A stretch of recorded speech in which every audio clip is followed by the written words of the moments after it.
el Centro de Educación Continua de la Universidad Católica de Cuenca les da la más cordial bienvenida al webinario Evaluación en Ambientes Virtuales de Aprendizaje. Saludamos a la licenciada Ana Luisa Guijarro Cordero, vicerrectora de la Universidad Católica de Cuenca, al ingeniero Johnny Vizuela, jefe de docencia, y al ingeniero Jesús Gabalán Coello.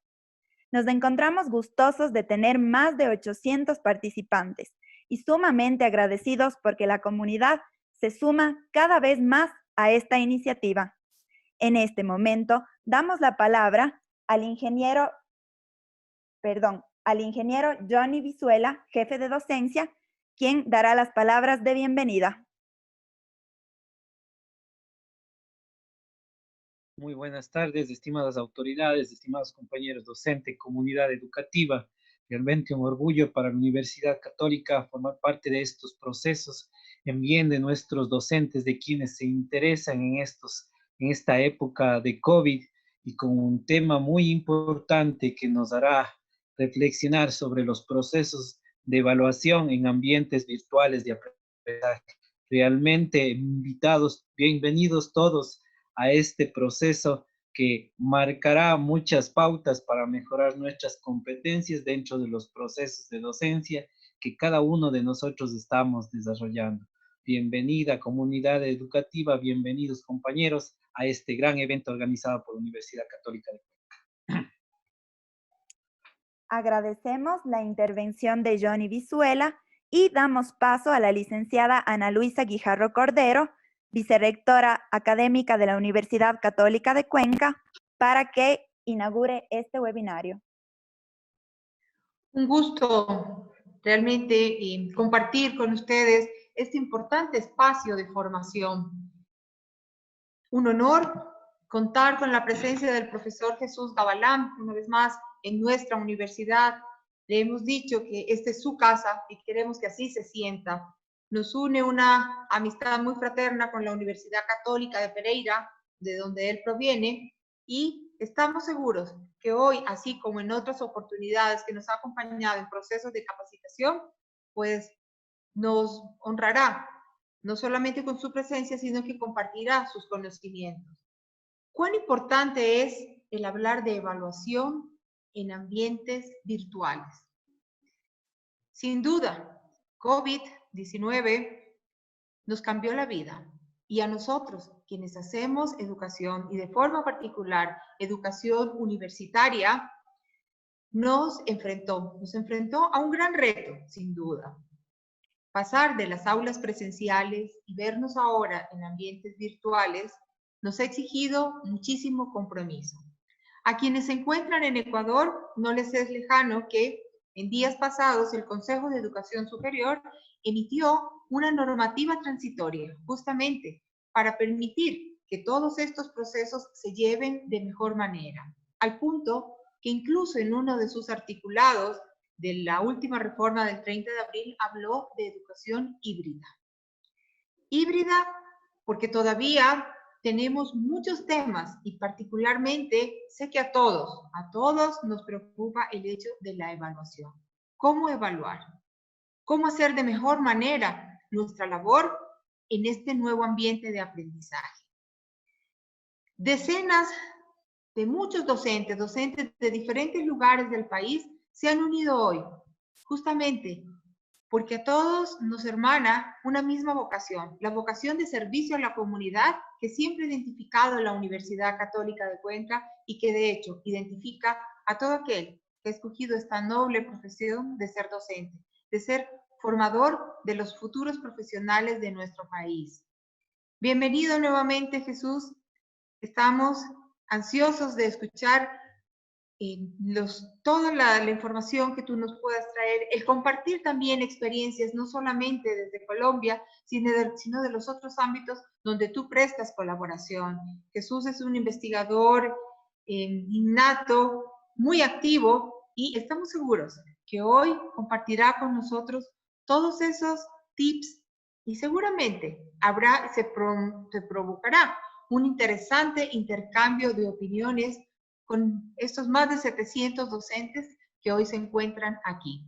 Para la Universidad Católica de Cuenca, y su Centro de Educación Continua. Realmente es un honor estar esta noche con ustedes y compartir estos momentos de formación.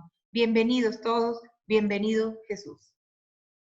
Agradecemos la intervención de la licenciada Ana Luisa Guijarro Cordero y antes de dar paso al destacado ponente, vamos a recordar a los participantes de este webinario que al final se abrirá el foro para las preguntas directas, desactivando los micrófonos de cada persona que tenga dudas. En este momento damos paso a Jesús Gabalán Cuello, quien es ingeniero industrial de la Universidad Autónoma de Occidente en Cali, Colombia, magíster en ingeniería con énfasis en ingeniería industrial por la Universidad del Valle en Cali. Tiene una mención en evaluación en educación por la Universidad de Montreal, Canadá. El profesor Gabalán ha participado como consultor y director de proyectos en temas de aseguramiento de la calidad con el Ministerio de Educación Nacional y el Instituto Colombiano para la Evaluación de la Educación. Igualmente, ha sido asesor del Ministerio de Educación de Chile en el desarrollo de planes de mejoramiento institucional.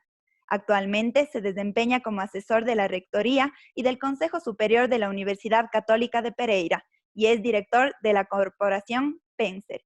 En este momento damos paso al ingeniero Jesús Gabalán. Buenas tardes, apreciados comunidad académica, apreciados amigos. Quiero, antes de comenzar con nuestras disertaciones y nuestras discusiones, saludar muy especialmente al señor rector, el doctor Pozo, agradecerle por esta invitación, a la señora vicerrectora Ana Luisa, que como lo expresaba, nos une entre universidades un profundo vínculo, un hermanamiento, así como a nivel personal, a todo el cuerpo académico directivo de la Universidad Católica de Cuenca. Es para mí un honor estar compartiendo una vez más en esta universidad, una universidad que he podido conocer gracias a la generosidad de cada uno de los miembros que la componen, de los profesores, de los administrativos y por de sus autoridades académicas. He podido conocer un poco la historia de la Universidad Católica de Cuenca y realmente siento un gran honor, me siento muy contento de poder interactuar una vez más con la Universidad Católica de Cuenca. Entonces, agradecerles sobremanera por esta invitación, al ingeniero Johnny también, a Verónica, todo el cuerpo que hace parte de esta gran institución. Y bueno, yo quiero presentarles a manera de reflexiones quizás algunos elementos que forman parte de esta mirada en torno a la evaluación. Y la evaluación en un entorno particularmente diferente, como lo mencionaba la señora vicerrectora, no, es un reto ante la sociedad, ante lo que nosotros estamos viviendo en este momento, pero sin lugar a dudas, con esa capacidad profesoral, con esa capacidad de una gran institución como lo que representa la Universidad Católica de Cuenca, sin lugar a dudas, se va a salir adelante y se va a salir adelante no solamente desde una perspectiva de la sostenibilidad, sino también que se va a salir adelante desde una perspectiva de la fortaleza, por supuesto, porque este tipo de situaciones, no le llamemos crisis, pero este tipo de situaciones permiten realmente eso, no solamente una perspectiva de sostenibilidad, sino de empezar, por supuesto, a vislumbrar, a visorar otros caminos, a visorar también algunas rutinas, algunas dinámicas que hacen grande a las instituciones de educación superior y que esa capacidad de adaptación es la que precisamente conlleva a poder superar cualquier eventualidad, cualquier pequeña situación o gran situación, pero que es en la capacidad institucional, en ese liderazgo institucional, pero por supuesto apalancado desde toda su gestión académica y el cuerpo académico, el profesorado, que sin lugar a dudas pues podemos salir adelante como educación superior, como universidades, pero también como sociedad. Voy a permitirme compartirles, como lo mencionábamos hace un rato, algunas reflexiones, no intenta, por supuesto, ser una clase magistral de cómo evaluar o cómo no evaluar, o qué hacer o qué no hacer, porque realmente es la construcción colectiva la que permite ir de cierta manera adoptando algunas metodologías que en algunos contextos funcionan, de pronto en otros contextos no tanto, pero que lo importante es eso, poder tener esa oportunidad de vislumbrar, de avisorar algunas prácticas, algunas experiencias que cuando nosotros lo vamos a llevar en el contexto de nuestra institución, de nuestra universidad, pues hombre, nos permite tener diversas herramientas, diversos mecanismos para poder apalancar toda la gestión, llámese de evaluación, pero también lo podemos llamar de prácticas académicas, de prácticas pedagógicas, podemos llamarlo en esa misma medida de la planeación universitaria,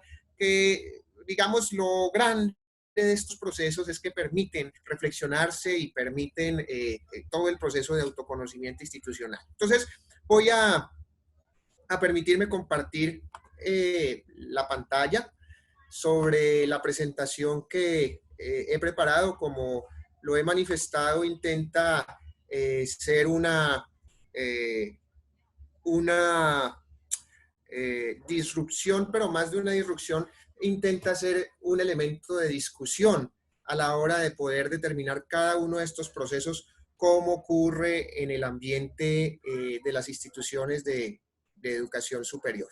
Entonces, en ese sentido, yo quisiera mencionarles algunos elementos que hacen parte de esta reflexión. Entonces, la presentación en general, ustedes lo notarán: evaluación en entornos virtuales de aprendizaje, un título bastante provocador, cómo solventarla en tiempos de COVID-19, y en general trata es de cómo poder hacer una evaluación plausible en el entorno, por supuesto, o a qué le llamamos nosotros entorno virtual, o cómo ocurre el entorno virtual. Entonces, en ese sentido, yo quisiera mencionar que hay tres elementos, digamos, que yo voy a desagregar en la presentación, paso a paso, espero, pero por supuesto en las medidas que el tiempo nos lo permitan.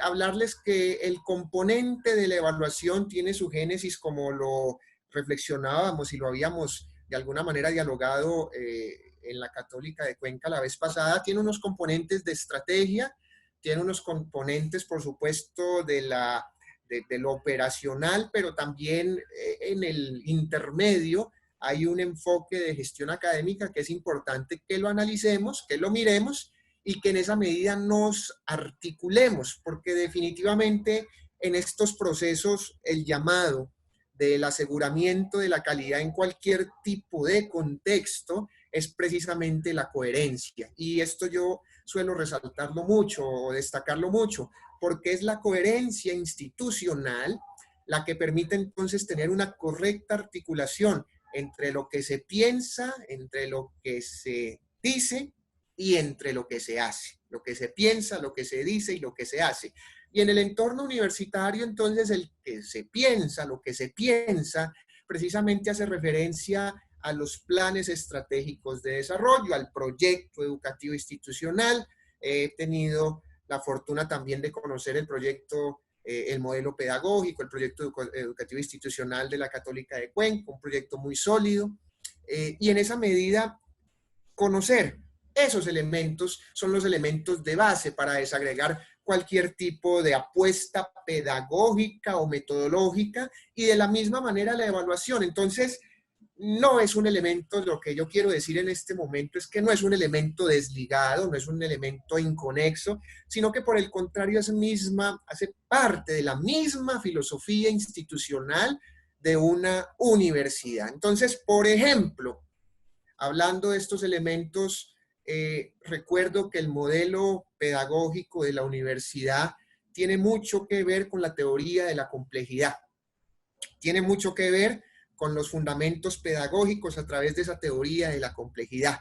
Tiene mucho que ver con el socioconstructivismo. Entonces, claro, si eso es lo estratégico, si eso es la mirada de un gran proyecto educativo que se llama Católica de Cuenca, pues debe ser irradiado sobre cada uno de los elementos que componen todo el sistema académico de la universidad, todo el sistema académico de la universidad, empezando por el proceso de enseñanza-aprendizaje. Entonces, cuando hablamos de la teoría de la complejidad que aparece, que tiene su seno en el proyecto educativo y en el modelo pedagógico de la universidad, la teoría de la complejidad hace referencia ni más ni menos, mis queridas profesoras y mis queridos profesores, hace referencia a precisamente las interrelaciones, la transversalidad, todos los procesos que nos lleven a garantizar el pensamiento sistémico.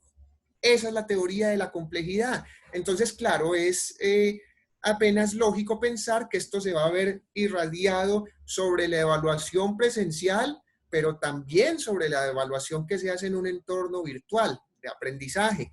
Esa teoría de la complejidad, esos fundamentos pedagógicos, ese constructo de la calidad que tiene la universidad y que tiene cualquier institución, debe poderse ver, debe poderse evidenciar de acuerdo con los elementos a valorar en un ejercicio de acreditación. Cuando nosotros hablamos de la acreditación es dar fe pública de algo, ¿cierto? Dar fe pública de la calidad que ostenta una institución de educación superior. Entonces, dar fe de eso es tener las evidencias para poder decir nuestra universidad es de alta calidad, nuestro programa es de alta calidad. Y esas evidencias precisamente es a lo que nosotros denominamos en todo este cuerpo de constructos intelectuales la coherencia institucional. Entonces, por eso es importante y ese es el punto de partida para poder hablar de esta evaluación en entornos virtuales de aprendizaje, la coherencia institucional. Entonces, a nivel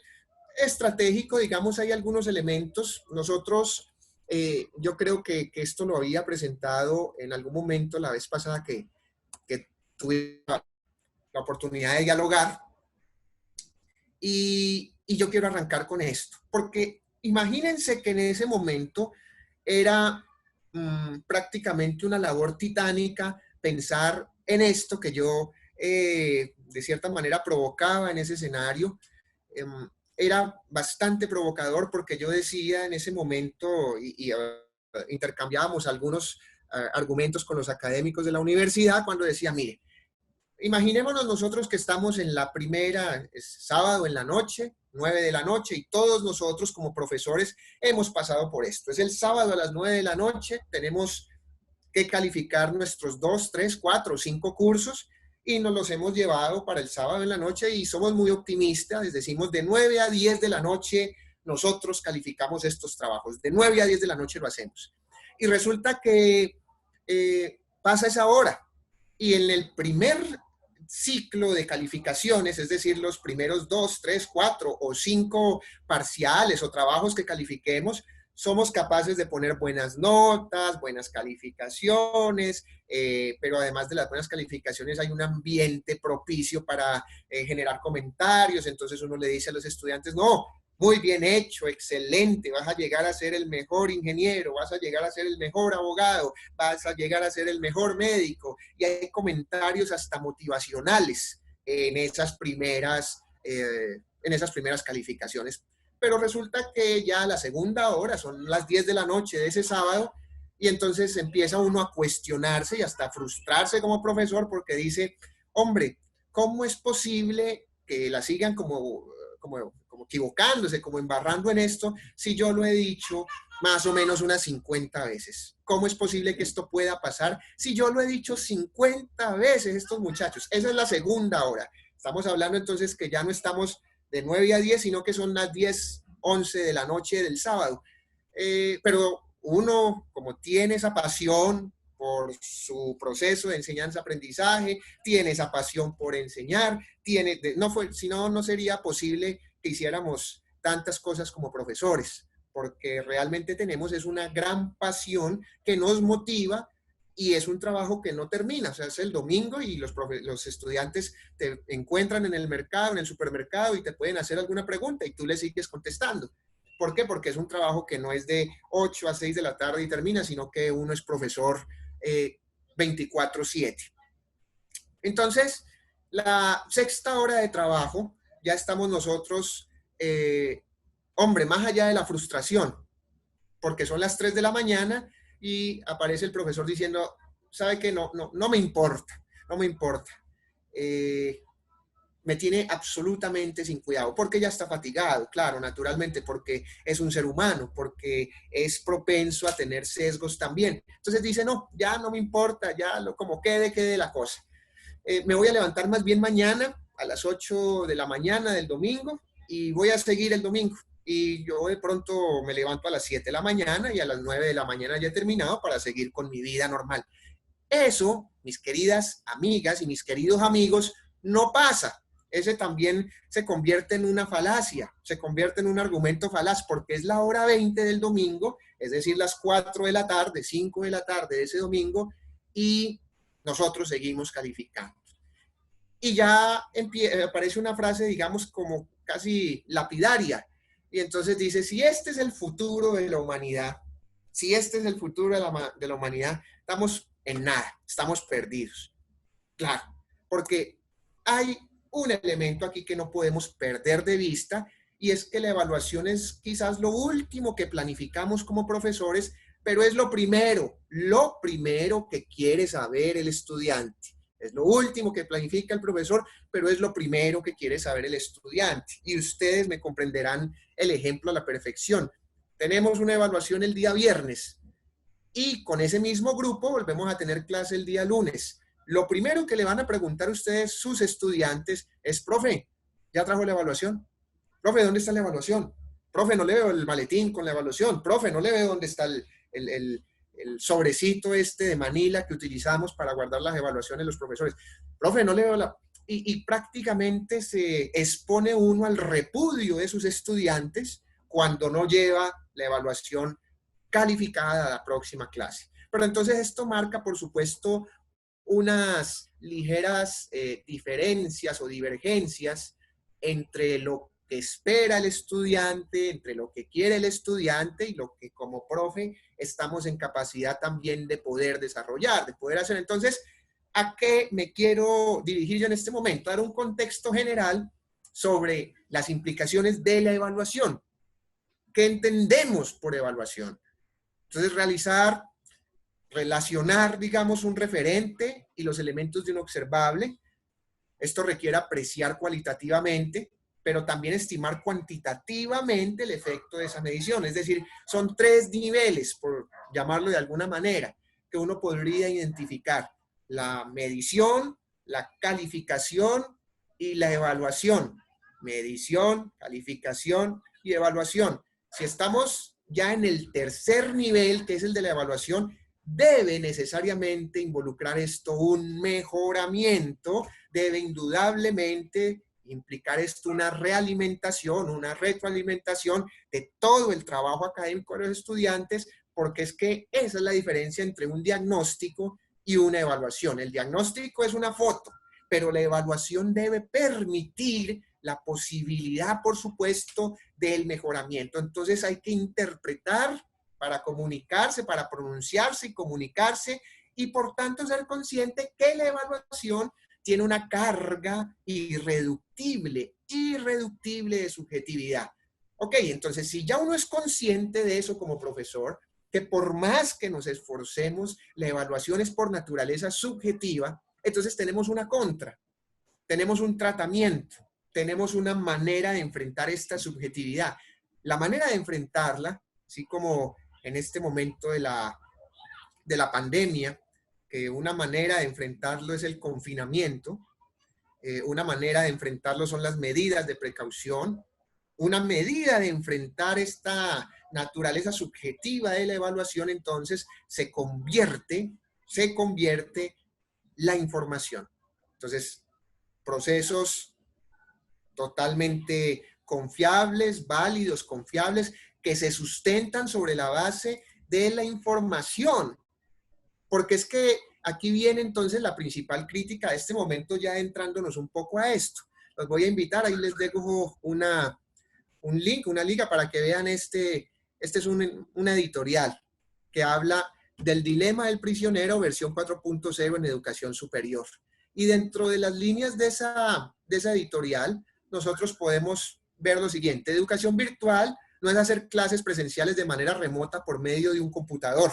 No, estamos sencillamente trasladando la presencialidad a través de un computador. Imaginémonos cuántas de nuestras instituciones están haciendo, por ejemplo, la clase a la misma hora, diciéndoles a sus estudiantes, conéctense a la misma hora con el profesor y hagamos la clase normal como la hacíamos antes de esta situación. Es decir, que es una presencialidad digital, pero no es una educación virtual, es una presencialidad digital, son cosas distintas. Entonces, llamar educación virtual a hacer charlas por Zoom, otra herramienta en el horario que habitualmente es la clase, es tanto como pretender que una persona es bilingüe porque sabe presentarse y pedir pollo con papitas fritas en otro idioma. Esto no es educación virtual. Por esto, entonces, queridas amigas, queridos amigos, es importante desarrollar cuanto antes. Ok, entonces, si estamos hablando de entornos virtuales, el lenguaje propicio de los entornos virtuales, diseños instruccionales, tecnologías al servicio del aprendizaje virtual, evaluación centrada en el insumo, en los procesos y resultados en ambientes virtuales. Entonces, aquí ya la cuestión empieza a cambiar un poco porque no es la misma, digamos, ni la evaluación que hacemos de manera presencial, ni tampoco puede ser el mismo proceso de enseñanza-aprendizaje que hacemos de manera presencial. Luego hay una cuestión, como le mencionaba al inicio, por eso quise arrancar desde el postulado de la coherencia. Entonces hay una cuestión de coherencia que empieza a rondarnos. Ok, pero entonces, ¿será que las instituciones hemos hecho una formación en entornos virtuales o hemos hecho un híbrido adaptativo loable? Por supuesto que sí, incuestionablemente loable, lo hemos hecho todas las instituciones, pero definitivamente hay coherencia entre el proceso de enseñanza, aprendizaje y la evaluación que se hace. Vamos a evaluar desde una perspectiva de presencialidad digital con herramientas de evaluación virtual o vamos a evaluar un entorno virtual de aprendizaje con herramientas propicias para evaluar el entorno y el proceso de enseñanza-aprendizaje de manera virtual. Son cosas distintas. Entonces, la evaluación es fundamental para el aprendizaje y la enseñanza. Entonces, lo que se evalúa define lo que se enseña y cómo se aprende. ¿Qué quiero decir yo con esto? ¿Qué queremos decir? El enfoque, naturalmente, está centrado en el aprendizaje. Y muy a propósito del modelo pedagógico que tiene la universidad y que yo he tenido también, por fortuna, como les explicaba hace un rato, la fortuna pues de conocerlo. He tenido la fortuna de conocerlo porque sé que precisamente estos postulados de aprendizaje significativo, centrado en el ser, como un ser biopsicosocial, cultural, espiritual, son los fundamentos de poder desarrollar procesos de enseñanza virtual, enseñanza-aprendizaje virtual, porque ante todo se está formando es a un sujeto que aprende, que se autorregula, que se autoevalúa, que tiene características de aprendizaje independiente, que claro, por supuesto está todo esto en coherencia con un sistema académico institucional. Más de lo que he dicho entonces, y hay diversos estudios, ahí dejo algunas referencias y por supuesto la presentación también a través de la jefatura de docencia la suministraremos. Pero entonces el tema es este, se requiere una evaluación que sea congruente con la concepción del proceso de aprendizaje de partida. Y aquí es donde aparece también ese elemento que yo les mencionaba hace un rato, que es importante reflexionarlo, que es importante no perderlo de vista, porque si no, entonces terminamos de pronto haciendo un híbrido que puede ser muy inconveniente. Y es como pensar, muchas veces por ejemplo, yéndonos a otro campo, los estados hacen evaluaciones de impacto. El problema de las evaluaciones de impacto, les voy a decir, en general en educación superior y en educación, de las palabras más difíciles y con las que más se cuida uno de pronto de utilizar es evaluación de impacto, porque sabe lo que requiere una evaluación de impacto. Entonces, primero que todo, requiere un escenario factual y otro contrafactual. Es decir, ¿qué hubiera pasado con estas personas beneficiarias si no hubieran tenido eso que han tenido? Es decir, requiere unas simulaciones para mirar con esos mismos individuos que hubiera pasado en ausencia del programa. No es supresión de un programa, sino es poder simular la inercia de la serie en ausencia de ese programa. Es algo distinto. En este caso también, en términos, por supuesto, de la evaluación en entornos virtuales, entonces se hace importante tener esas herramientas de evaluación que garanticen, así como en la evaluación de impacto, una coherencia. ¿Y dónde ocurre generalmente los aspectos más negativos de una evaluación de impacto? Cuando para determinar el factual y el escenario contrafactual hay dos caminos. Uno, hacer una evaluación de impacto prospectiva, es decir, desde el inicio con indicadores, desde el inicio con planes, desde el inicio con todo un macrosistema que se va respondiendo a medida que va pasando el tiempo, pero planeado. Es decir, se ha planeado que eso va a ocurrir de esa manera, por lo tanto hay unos indicadores, hay unas métricas, hay unos desempeños, hay un aparataje institucional que responde a ello. Pero normalmente, sobre todo en nuestra cultura más suramericana, la evaluación de impacto o los conatos de evaluación de impacto que hacemos, los hacemos de carácter retrospectivo. Es decir, una vez se acaba el programa, una vez se acaba la intervención, entonces nos queremos devolver. Y nos queremos devolver cuando quizás los indicadores que se han planteado o cuando quizás los resultados esperados no han sido determinados desde el inicio. Entonces terminan siendo evaluaciones de impacto un poco, digamos, blandengues en términos de la rigurosidad o un poco espurias, por llamarlo de alguna manera. Entonces eso es lo que no podemos permitir que pase en el entorno de la virtualidad. Hay unos elementos propicios que servirán para ello, pero que deben ser concebidos desde tal naturaleza. Entonces, adentrémonos un poco en el asunto. Si esto es lo estratégico, queridas amigas y queridos amigos, entonces naturalmente es parte fundamental el profesorado. Es parte fundamental, por supuesto, la dirección, los marcos institucionales, pero para poder llevar esto a cabo, así como llámese competencias, llámese resultados de aprendizaje, llámese indicadores de logro, llámese educación virtual, llámese cualquier tipo de metodología o de enfoque de enseñanza-aprendizaje, lo principal es el cuerpo docente. Ahí es donde radica todo el andamiaje de estos procesos. El cuerpo profesoral, por supuesto, con una muy buena... con un muy buen pensamiento universitario y ante todo poder diseminarlo, irradiarlo en ese cuerpo profesoral. Entonces, ¿qué consideraciones para irnos ya de lleno a poder hacer una evaluación en ambientes virtuales o en entornos virtuales de aprendizaje? ¿Qué consideraciones debemos hacer? Por supuesto, la pedagógica. Por supuesto, la pedagógica. No es lo mismo, debemos ser conscientes, enseñar en un ambiente de presencialidad donde vienen los estudiantes, donde normalmente tenemos una oportunidad de interactuar, de ver, por ejemplo, el que está prestando atención, el que no, el que de pronto está un poquito más duditativo con lo que le estamos diciendo, el que tiene más compromiso, el que no. Todos estos elementos hay que reflexionarlos, el elemento pedagógico. Ok, ¿será que en el ambiente de una clase, en este periodo de confinamiento, cuando, por ejemplo, les pongo un dilema en estos días, cuando en una casa, en una familia, hay 4 miembros en esa casa, papá, mamá, 2 niños, solamente hay un computador, el papá tiene que hacer teletrabajo, la mamá tiene que hacer teletrabajo, y los 2 niños tienen que asistir a clases, porque los 2 niños estudian, quizás uno en primaria y el otro está en la universidad, y hay solamente un computador. ¿Qué creen, mis queridas amigas y mis queridos amigos, que pasa en ese caso? Naturalmente, hay una tragedia del terreno común. Ese es un arquetipo sistémico.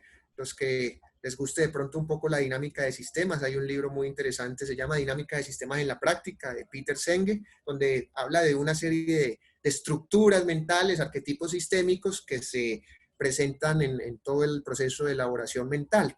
Entonces, hay una tragedia que es la tragedia del terreno común. Se satura todo, se satura el mismo computador.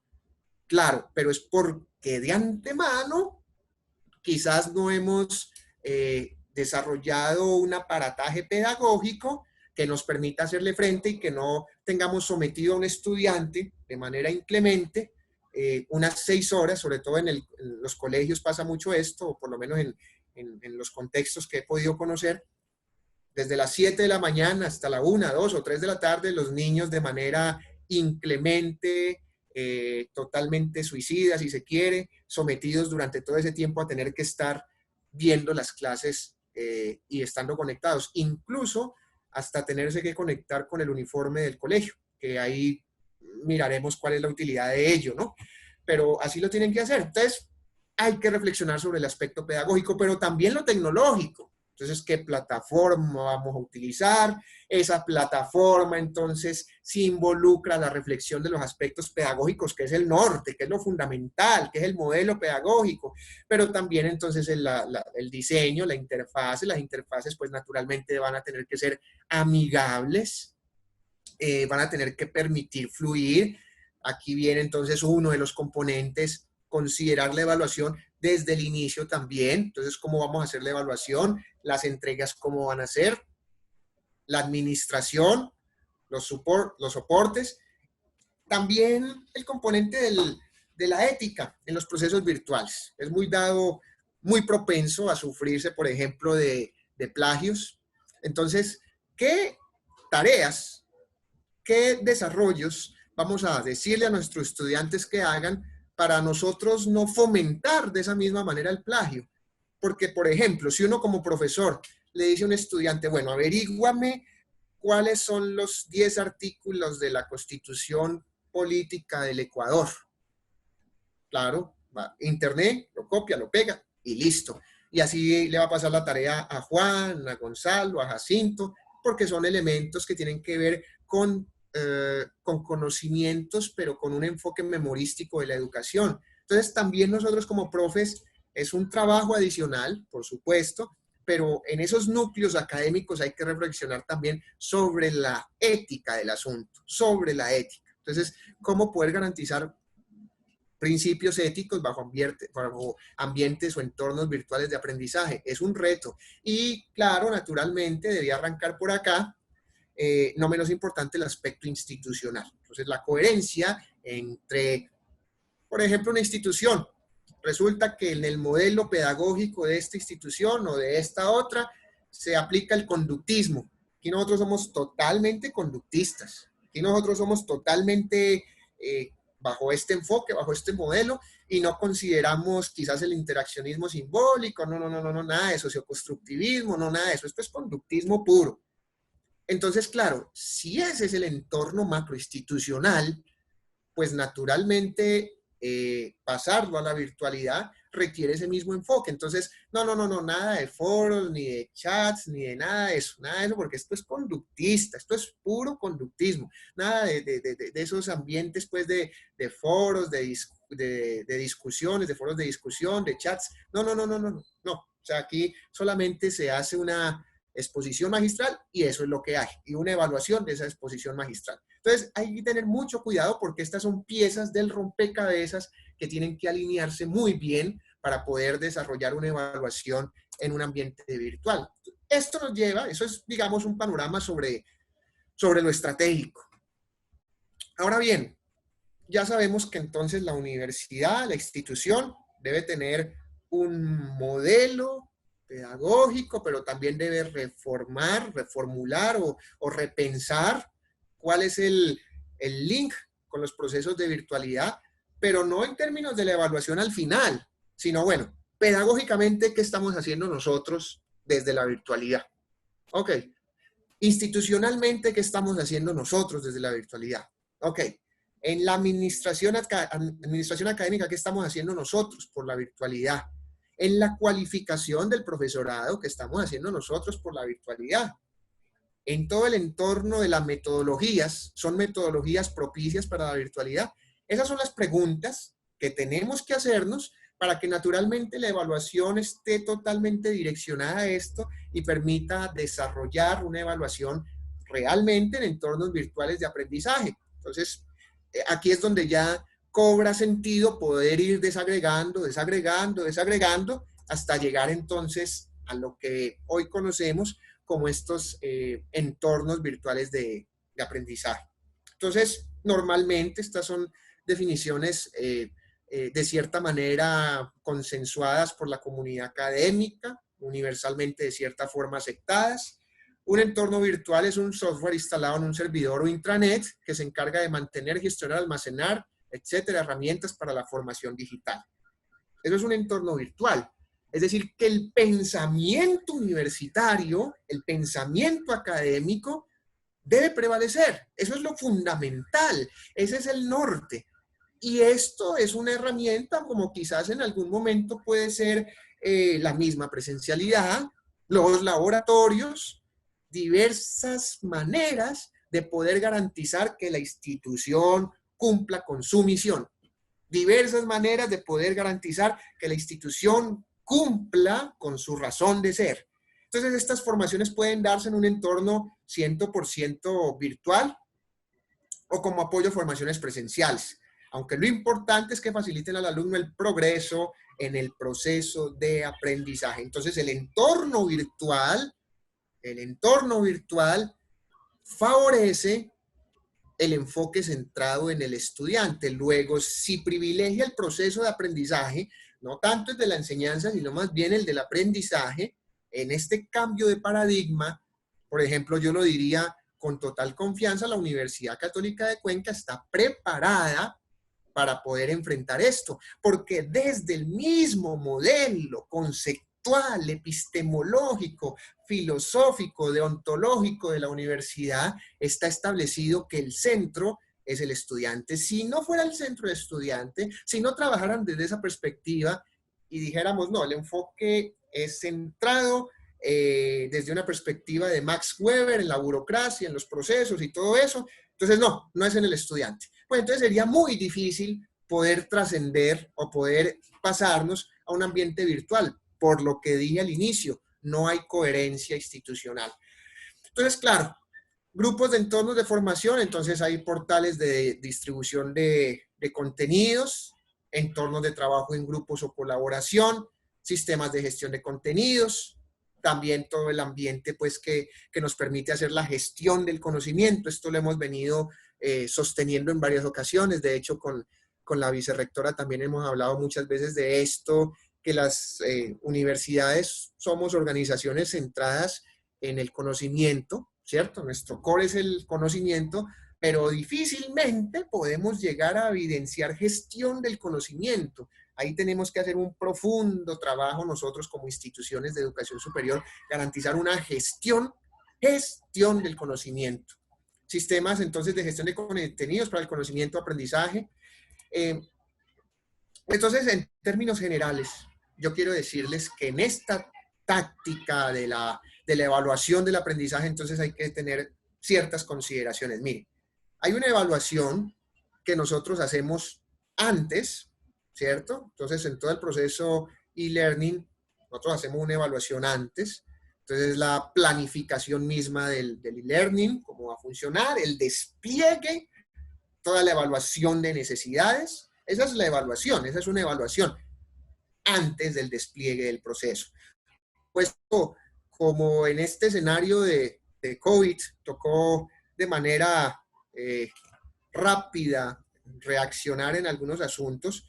Algunas instituciones estaban más preparadas que en otras, y hablando del contexto, por ejemplo, suramericano, hay algunos estudios que ya identifican esto, digamos, a nivel de prácticamente un desnudador, permítame utilizar la palabra, un desnudador en diversos sentidos, un desnudador institucional. ¿Por qué desnudador? Porque había algunas instituciones que de pronto utilizaban en su jerga muy comúnmente aspectos como virtualidad, como resiliencia, como adaptabilidad, o sea, que lo utilizaban de pronto en un nivel de discurso importante, pero que siempre se estaba construyendo. Entonces, ¿cuándo vamos a dar el paso a la virtualidad? Estamos construyendo la virtualidad. Vamos para la virtualidad, vamos para allá. Y estábamos hace 20 años yendo hacia la virtualidad. No, ya estamos yendo, ya estamos logrando la virtualidad, ya hace 20 años, pero ahí le vamos dando.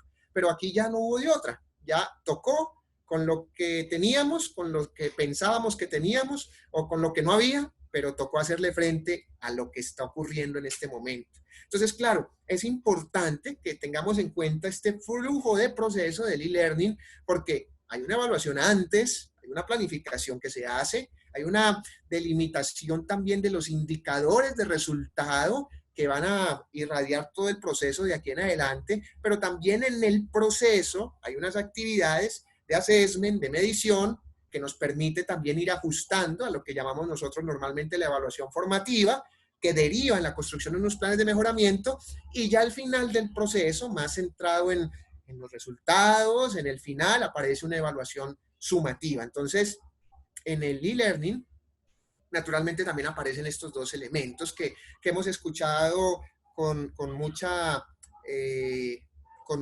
cercanía los últimos 30, quizás 30 años, 30, 40 años, el tema de la evaluación formativa, la evaluación sumativa, pero aquí cobra una relevancia importante, una relevancia particular, porque quizás en tiempo real, este es el asunto distinto, que quizás en tiempo real el profesor puede darse cuenta de cuál es el avance de sus estudiantes y los estudiantes de esa misma manera pueden realimentar su trabajo académico para poder llegar con una mayor probabilidad a tener éxito en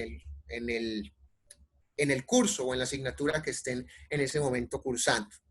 Entonces, aquí una reflexión. En este momento, a nivel internacional, las principales universidades tienen centros denominados Centros para el Futuro de la Educación, Centros para el Desarrollo de la Educación, una mirada quizás de la educación a unos 50 años, a unos 40 años. Y con todo este tema también de la inteligencia artificial, ¿cierto? De la robótica aplicada a los procesos docentes, pues entonces también están reflexionando alrededor de esto grandes teóricos en el mundo sobre este componente de la inteligencia artificial aplicada a procesos educativos. Entonces, miren lo que aparece acá tan revelador también, ¿no? Tan revelador y parece cataclísmico, parece apocalíptico de alguna manera, pero miremoslo en el entorno y miremos qué tan apocalíptico era un escenario en el cual estamos. Y estamos. Entonces, muy seguramente esto también parece apocalíptico, pero por supuesto que va a llegar en algún momento y de hecho tenemos algunas universidades que ya están centrando algunas labores profesorales en esquemas de inteligencia artificial. Dice Anders Sandberg de la Universidad de Oxford, es muy fácil cuando le preguntaron qué trabajos en el futuro se automatizarían. Entonces decía él, bueno, es muy fácil. Si tu trabajo puede explicarse fácilmente, puede automatizarse. Si no, no. Una definición muy sencilla, muy fácil, pero también muy profunda. Si tu trabajo puede explicarse fácilmente, puede automatizarse. Si no, no. Entonces aquí es donde viene un aspecto importante que yo quisiera mencionarles a cada uno de ustedes, queridas profesoras y queridos profesores. Mire, por ejemplo, algunos enfoques de la inteligencia artificial y de la robótica aplicada a los procesos docentes. Entonces, por ejemplo, los robots tienen diversas ventajas sobre los maestros humanos, entre otras cosas, tienen paciencia infinita. Tienen paciencia infinita. ¿Cuántas veces nosotros, cuando de pronto algún estudiante nos pregunta una vez, ok, te explico, Juanito, muy bien, ok, te explico, Jorgito, pero a la tercera vez, casi que de manera automática uno le dice, venga, usted, para ingeniero, sí, usted está seguro que para ingeniero es que usted sirve. No, usted para médico, sí, usted para contador, sí, realmente usted cree que tiene las habilidades para ser contador.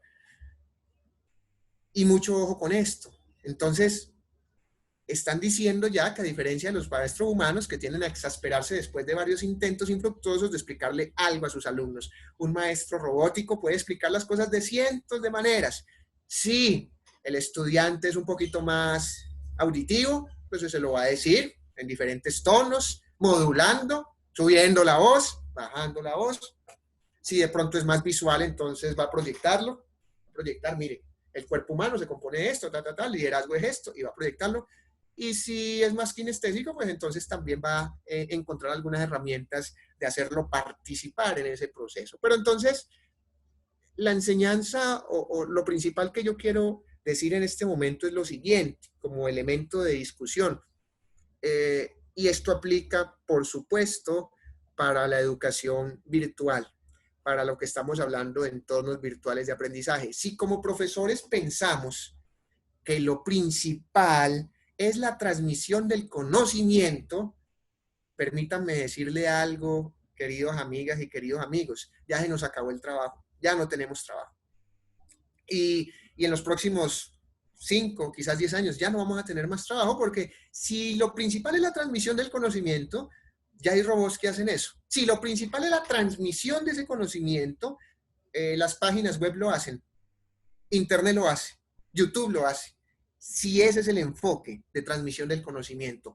Por lo tanto, si el enfoque es transmisionista a la hora de desarrollar esquemas virtuales del proceso de enseñanza-aprendizaje, también vamos a tener problemas. Vamos a tener problemas porque va a ser una clase supremamente monótona, aburrida, desgastante para el profesor, desgastante para el estudiante, no va a agregar valor, porque sencillamente lo que uno está hablando, lo que uno está diciendo, lo puede encontrar en cualquier otro lado. Entonces, ¿cuál es el valor agregado de la interacción? Aquí es donde se hace fundamental que la interacción tenga un valor agregado. Entonces, si nosotros vamos a hacer clases magistrales por Zoom, o si vamos a hacer algún tipo de interacción con presencialidad digital, llamándolo de alguna manera, que agregue valor, tiene que agregar valor, tiene que permitirnos auscultar sobre otros elementos que normalmente no hacemos, como la formación de ciudadanos, como la formación de competencias mal llamadas blandas, como la formación de elementos que vayan alrededor de aspectos filosóficos, epistemológicos, porque si el asunto solamente la transmisión del conocimiento, no funciona ni en lo presencial y mucho menos va a funcionar en lo virtual. Ejemplo de ello, cuando hablaba hace un rato del plagio. ¿Ustedes por qué creen, queridos amigos y queridas amigas, que se presentan más plagios en estos momentos de enseñanza a través de esquemas virtuales? Es porque no hemos tenido quizás el tino para poder desarrollar evaluaciones que vayan más hacia el desarrollo de las competencias que desde un enfoque transmisionista. Entonces, naturalmente, si las preguntas que hacemos son preguntas fundamentadas en el transmisionismo, lo que vamos a tener es una réplica insaciable, incansable de plagios. Lo vamos a tener. Lo vamos a tener porque sencillamente no estamos desarrollando o no estamos fomentando los desarrollos de esas competencias en los estudiantes. Entonces, la evaluación de aprendizaje no debe ser una mera reutilización de instrumentos de evaluación de la modalidad presencial. Aquí es donde yo quiero resaltar este asunto. La búsqueda de formas nuevas de evaluar, acordes tanto al entorno virtual como a las competencias y capacidades de evaluar. Entonces, algunas de ellas, naturalmente hay muchas maneras que nos pueden a nosotros, desde lo táctico, plantear una evaluación de nuestros estudiantes. Yo les voy a dejar solamente unas cuantas porque naturalmente el tiempo no nos alcanza para más, pero hay un sinnúmero de ellas. Por ejemplo, los mapas conceptuales. Pero, ¿qué vamos a mirar en los mapas conceptuales? Entonces, aquí yo quiero ser un poco más procedimental. Yo creo que ya en general lo estratégico y lo táctico, lo del pensamiento universitario, creo que lo hemos abordado de una manera, yo no diría suficiente, pero sí que nos permita hablar de esto otro que es un poco más procedimental. Entonces, por ejemplo, los mapas conceptuales. ¿Qué elementos? Yo he tratado de señalar algunos elementos que pueden ser parte de una valoración del trabajo académico del estudiante y que no es replicable. Es muy difícil que un estudiante, por ejemplo, tenga el mismo orden de los conceptos desde lo más general a lo más específico. A veces, o sea, ese enfoque deductivo o también a veces el enfoque inductivo en el mapa conceptual es un esquema de pensamiento. Entonces, va a ser mucho más difícil que el estudiante incurra en prácticas anómalas si nosotros privilegiamos esto. Por supuesto, y aquí vuelve un asunto, es mucho más desgastante para el cuerpo profesoral. Naturalmente puede llevar un poco más de tiempo, pero requiere más tiempo en la planeación, pero requiere menos tiempo en la calificación y en la evaluación. ¿Sí me hago entender? En la planeación, cuando estamos mirando a través de rúbricas, de matrices, de rejillas, cada uno de estos elementos, conceptualizarlos puede ser un poco, incurrir en algún tiempo, pero cuando estamos haciendo la calificación, no, digamos que va a ser mucho más rápida, mucho más amigable y va a permitir que tengamos esa ganancia, digamos, de tiempo que hemos invertido en la planeación. Pero hay que hacerlo para poder llegar a una coherencia institucional. Entonces, por ejemplo, tiempo empleado para la elaboración de un mapa, cantidad de conceptos y información requerida para la construcción de ese mapa, cantidad de conexiones tanto erradas como correctas. Es importante también poderlo vislumbrar en las construcciones conceptuales de nuestros estudiantes, sentido de las líneas conectoras, correcta aplicación de los conceptos, grado de coincidencia del mapa del estudiante con el del profesor, esa alineación cómo se presenta. También hay otro elemento que podemos utilizar para la evaluación ya en estos ambientes que hace referencia precisamente a los foros educativos o esas listas de discusión. Ahí les dejo pues algunas definiciones de esto, pero ¿qué podemos de cierta manera tratar de evaluar o evidenciar? Tiempo que emplea un usuario en un foro determinado, calidad de las respuestas emitidas por el usuario, concretas y tienen que ver con lo que se está debatiendo, ¿cierto? O sea, opina, pero opina de lo que estamos hablando, cantidad de intervenciones que tenga el usuario en un tema determinado, cantidad de preguntas y respuestas expuestas por un determinado estudiante. Claro, nosotros como profesores, en la medida de la pregunta del estudiante, también sabemos qué tanto ha estudiado el tema. Si son preguntas, aunque ninguna pregunta es necia, pero si son preguntas de tipo elemental, de tipo básico, o si son preguntas de un carácter un poco más sofisticado, también podemos llegar a unas codificaciones de esto para poder saber qué tan profundo, qué tan efectivo está siendo el proceso de enseñanza-aprendizaje. Búsqueda de temas a partir de orientaciones o asignaciones redireccionadas desde otros módulos, análisis de mensajes inapropiados también. Hay una buena manera de hacerlo también a través de cuestionarios interactivos. Hay muchas herramientas. Ya para terminar, yo les voy a mostrar algunas de esas herramientas. Tiempo empleado para responder un cuestionario. Además, de pronto de garantizar la correcta. En esto también es importante garantizar la oportunidad de la respuesta. Porque nosotros podemos dejar un cuestionario abierto por un fin de semana, por 2 fines de semana, pero quizás también hay algún tipo de competencias, sobre todo si estamos hablando desde un saber hacer en contexto. Ustedes saben perfectamente como profesores, como profesoras, que ese saber hacer en contexto implica una oportunidad en la respuesta. Una oportunidad en la respuesta. No es cuando de pronto se me ilumine algo por acá y entonces ahí yo respondo. No, tiene que responder en el momento que tiene que responder, es con un tiempo limitado. Como en el contexto empresarial, también es un tiempo limitado. La máquina se dañó a las 8 de la noche, a las 9 de la noche, y a las 6 de la mañana empieza la producción. A las 6 de la mañana es a las 6 de la mañana, no tiene más. A esa hora tiene que estar funcionando. Entonces, por eso es que también la oportunidad en la respuesta es un elemento importante en la evaluación del esquema centrado en las competencias. Cantidad de intentos realizados en cada pregunta o cuestionario. En el caso de las preguntas tipo ensayo, se debe tener en cuenta la ortografía y la calidad de la redacción. Algunos ejemplos, por eso digo que naturalmente hay más, pero son algunos ejemplos que nos podrían a nosotros facilitar un poco la tarea. Ahora bien, desde las perspectivas hemos hablado de lo estratégico, hemos hablado de lo táctico, y ahora para finalizar voy a hablar de lo operativo. Hay algunos aplicativos, algunas herramientas concretas que permiten hacer este seguimiento. Algunas con un costo mayor, algunas con un costo menor, algunas son gratis, algunas dependiendo si se hace a título, por supuesto, de la universidad, entonces se puede vincular más usuarios, se puede vincular más evaluaciones, depende, hay una gran gama de esto. Yo en la presentación les voy a dejar varias para que ustedes las puedan explorar. Herramientas, por ejemplo, como esta, nos permite hacer naturalmente algunos cuestionarios en tiempo real, podemos también tener reportes en general de cada una de las preguntas para nosotros como profesores, para los estudiantes, también podemos hacer en la versión paga algunas labores de realimentación. Todas estas que les estoy diciendo acá son herramientas que funcionan muy bien desde aplicativos móviles, por eso las he querido presentar en esta intervención, para que el celular se nos convierta también en un aliado en estos procesos, tanto de manera presencial como de manera virtual. Este es un aliado. Entonces, naturalmente, todas estas funciones, todos estos mecanismos, todas estas herramientas que les estoy diciendo, funcionan también muy bien bajo plataformas iOS y Android. Verso también permite hacer toda la labor de...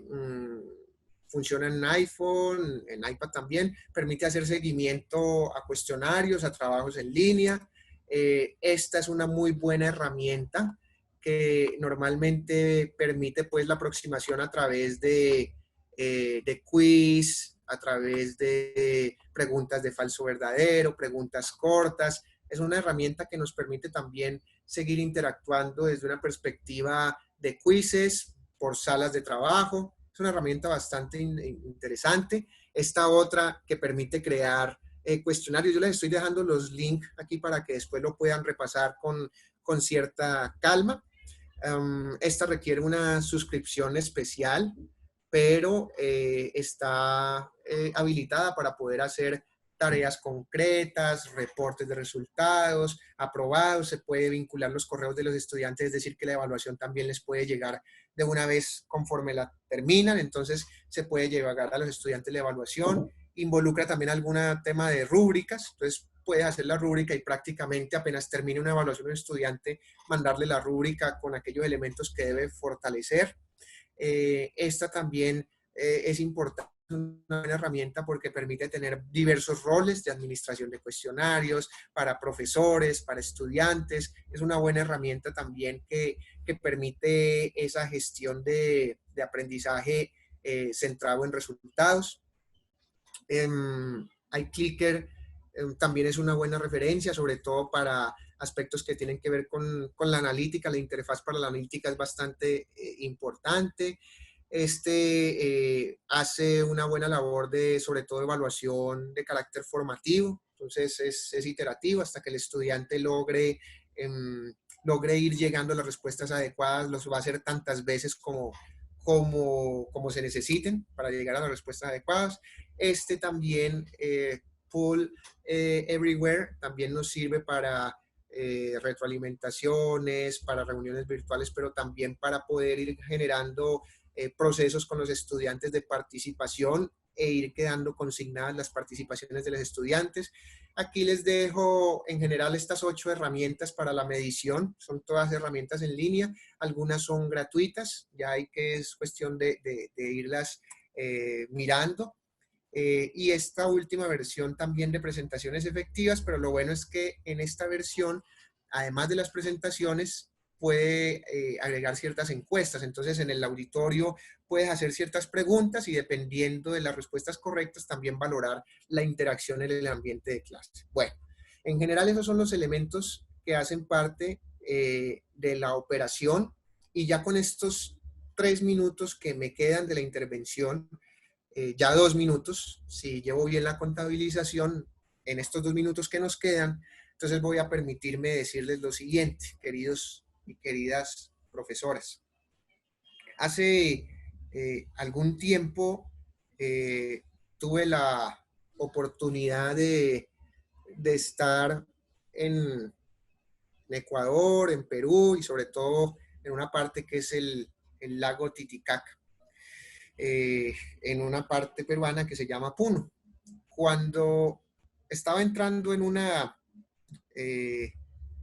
en una vivienda, vi esta frase que estaba a la entrada de la vivienda, me llamó poderosamente la atención de por qué una frase estaba a la entrada de la vivienda. Naturalmente no entiendo quechua y tampoco aymara, pero pedí rápidamente que me hicieran el favor de traducir esto. Pero cuando me traducieron, y es la frase que hoy quiero dejarles a ustedes, queridas académicas y queridos académicos. Cuando yo supe la interpretación, la traducción de esta frase, inmediatamente pensé en el trabajo que hacemos como profesores. Eso fue lo que se me vino inmediatamente a la cabeza, inmediatamente al cerebro se me vino eso, cuando me hicieron la traducción de esto, de esta frase originalmente en quechua. Y hoy, para terminar, para cerrar la intervención, quiero dejárselas a cada uno de ustedes, profesoras y profesoras, manifestándoles mi profundo respeto y mi profunda admiración por la labor tan loable, tan bonita que hacen con la formación de estos jóvenes estudiantes, por la construcción de un mejor mundo, por la construcción de una mejor sociedad y por ser ante todo valientes. Entonces, yo quiero cerrar esta intervención. Queridas autoridades académicas de la Universidad Católica de Cuenca, querida comunidad académica, profesoras y profesores, la valentía es una virtud que debemos aplicar con bastante serenidad. En este momento necesitamos de esa serenidad, de esa tranquilidad, pero no como un símbolo de debilidad, sino como un símbolo de la inmensa valentía que tenemos nosotros, no solamente como profesores, como académicos, sino como humanidad. Muchísimas gracias, profesoras, muchísimas gracias, profesores, y en general muchas gracias a la Universidad Católica de Cuenca por esta invitación. Ahí están también los datos, cualquier interacción que requieran, con el mayor de los gustos quedo abierto para cualquier pregunta o para cualquier aspecto que quieran profundizar. Muchísimas gracias. Perfecto, ingeniero. Agradecemos en este momento su excelente intervención y así es, vamos a dar paso a preguntas. Mediante la activación de los micrófonos de las personas que han alzado la mano durante la conferencia. Les recordamos, por favor, a los participantes que quieran hacer preguntas, que ingresen su nombre y su apellido para poder dar paso a su duda. Vamos, por favor, este momento a dar paso a Mercy Tulcán.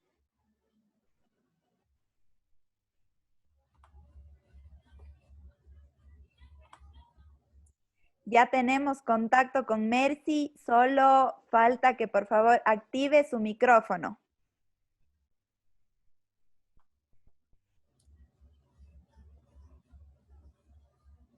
No sé si Mercy nos escucha y puede activar su micrófono, por favor.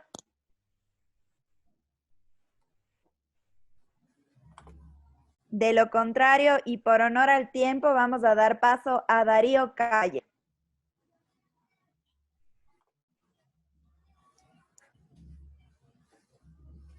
Ya está activado para que solamente encienda su micrófono, señor Calle, y enseguida puede realizar su pregunta. No sé si nos escucha.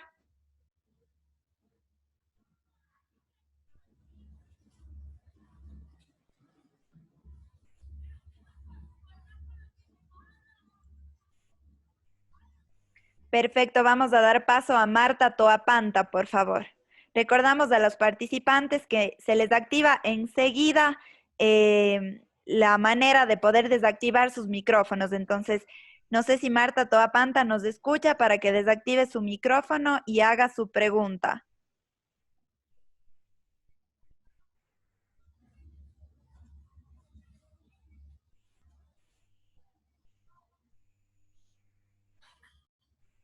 Buenas noches. Buenas noches. Les saluda Marta Toapanta. Yo tenía una inquietud en cuanto a esto de la evaluación. De pronto, en el caso de los niños de escolar era mi intervención. O sea, más o menos plataformas, actividades en plataformas de pronto diversas que se puedan utilizar para evaluación en cuanto a lo que es nivel inicial y preparatoria. Muchas gracias. Bueno, profesora Marta, muchísimas gracias por su pregunta. Trataré de pronto de responderle pues en algún sentido sobre lo que he podido ver en este ambiente. Naturalmente mi ambiente es más hacia la educación superior, pero lo que he podido de pronto con base en alguna interacción con con algunas instituciones de educación media de mi país, con algunas instituciones de educación básica. Algunas herramientas pueden utilizarse, por supuesto, pero hay que tener varias consideraciones ahí.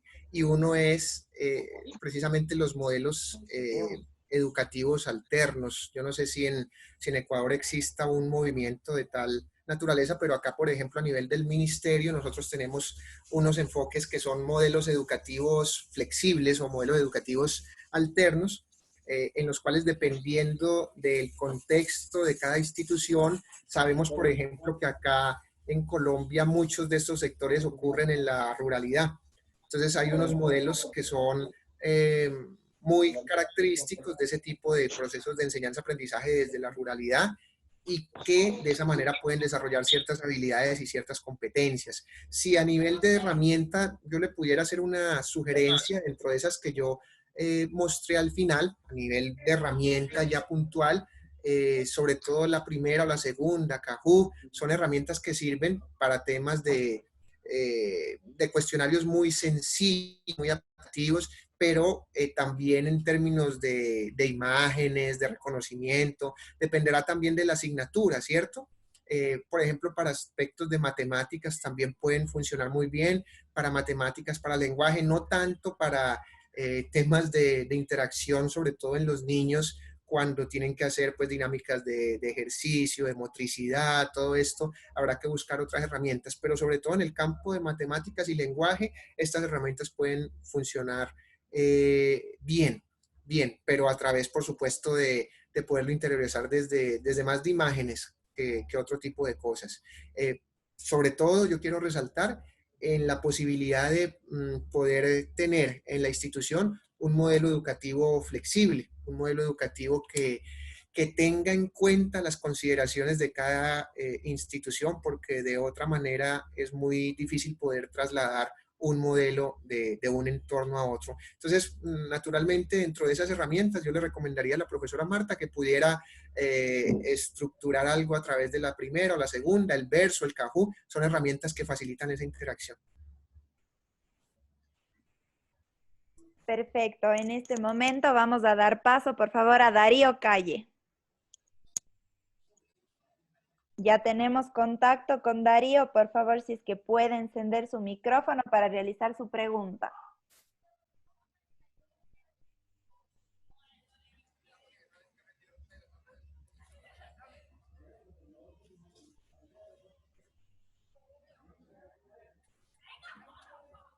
No sé si Darío nos escucha.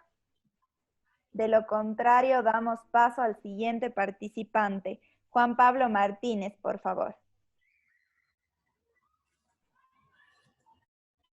Muy buenas tardes, Jesús. Felicitaciones por tu exposición muy clara y muy aportadora y enriquecedora a nosotros. De igual manera, felicitaciones a la universidad por organizar este tipo de comunicación. Jesús, mi consulta va un poco hacia que alguna vez has tenido trabajo con personas que tengan dificultad en la conectividad continua y el uso de Internet. Nosotros trabajamos con mucha población en las cuales tenían que acceder a ciber o a puntos comunitarios de red para poder trabajar en la carga o descarga de documentos, ¿no? Entonces, tal vez nos puedas recomendar, o si tienes experiencia, cómo manejar el tema de estudiantes que tienen dificultad en la accesibilidad a la conexión de red de manera continua, o alguna metodología offline que nos puedas ayudar asesorando. Bueno, muchísimas gracias. Es una pregunta muy interesante, profesor, porque también acá en Colombia, bueno, nosotros somos pueblos hermanos y ese hermanamiento tiene que ver tanto con nuestras fortalezas como algunos retos y algunas debilidades que compartimos. Esta que usted me menciona no es una excepción para nada en el Estado colombiano.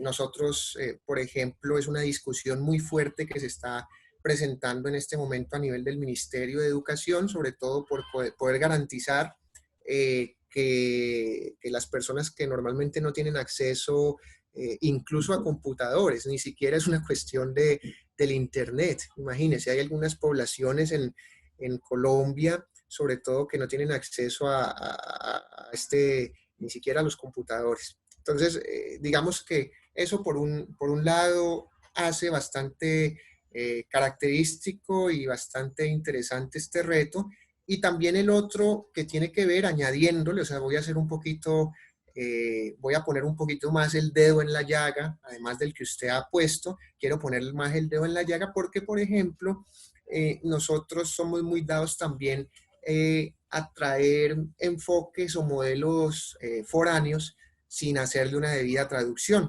Muchos de ustedes creo que han tenido oportunidad de observar hace algunos años lo que pasó con el modelo de Corea del Sur en la conectividad, y resulta que ellos tenían una manera de hacer regionalización de la educación superior, más o menos pues lo que para nosotros es regionalización de la educación superior, a través de unos centros regionales para poder llegar a poblaciones rurales. Fue un éxito, se pudo garantizar no solamente componentes de formación en competencias duras, sino también blandas, o sea, fue un éxito el programa, y trataron de llevarlo al contexto mexicano. Es un caso que está ampliamente documentado en la literatura, porque supuestamente funcionaba muy bien en Corea del Sur, y entonces se compraron las máquinas, se compraron los equipos, se hicieron las adecuaciones, y cuando ya estaban haciendo todo el proceso de implementación, resulta que colapsó, resulta que no funcionó.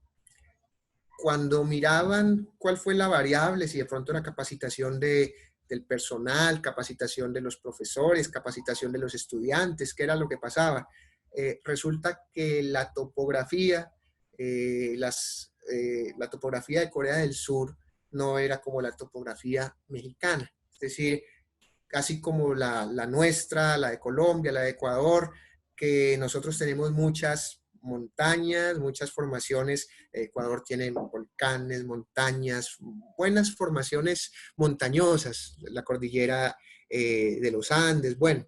Entonces todo eso hace que quizás la conectividad también sea un gran reto en este tipo de topografías, porque por ejemplo, de donde yo estoy en este momento a 40 minutos queda una población, pero si fuéramos en línea recta, pero como hay que atravesar montañas, es una población de más o menos unas 6 o 7 horas, en los que por supuesto la conectividad es ínfima. Entonces, claro, ahí ya viene un reto adicional al que plantea el profesor. Una experiencia, sobre todo en formación de maestros en ambientes virtuales o en entornos virtuales de aprendizaje. He tenido alguna experiencia trabajando desde esos procesos de capacitación del profesorado, y también ahí me he encontrado con lo que usted manifiesta. Entonces, hay diversas metodologías que uno podría desarrollar ahí, pero yo creo que la más importante es comprender el proceso como un elemento no sincrónico, que creo que es donde de pronto en este momento veo que algunas instituciones que tienen cierta confusión con esto.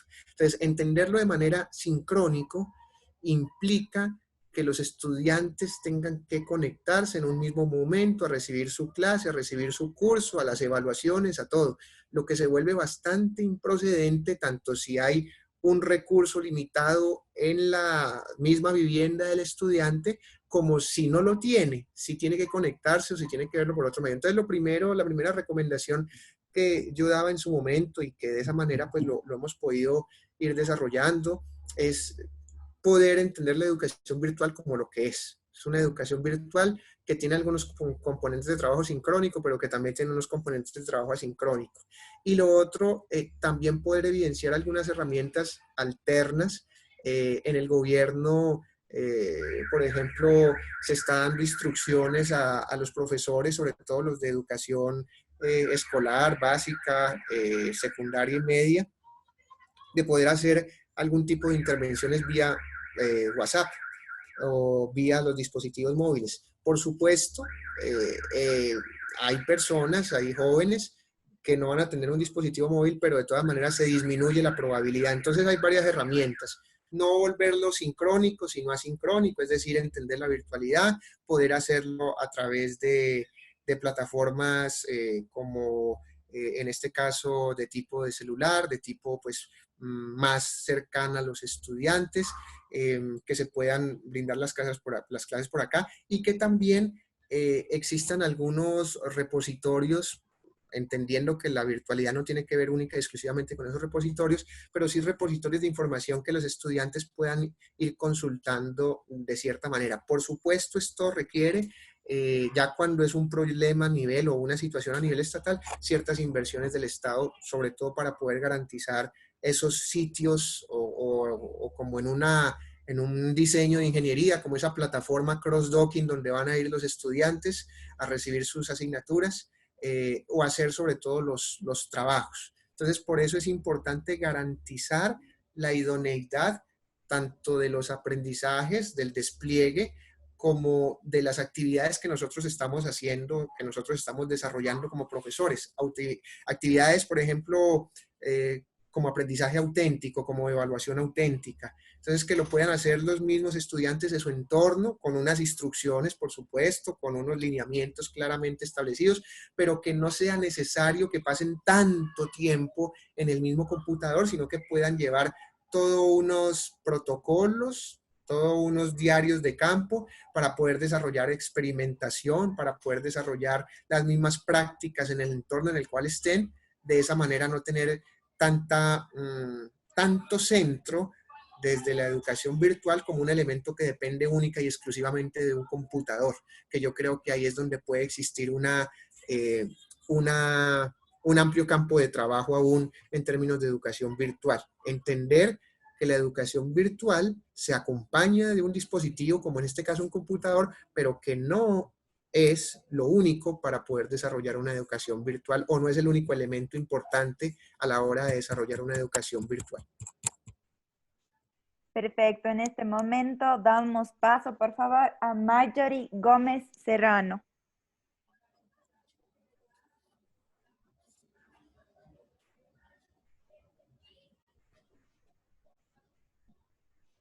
Ya tenemos contacto con Marjorie, por favor, no sé si puede encender su micrófono.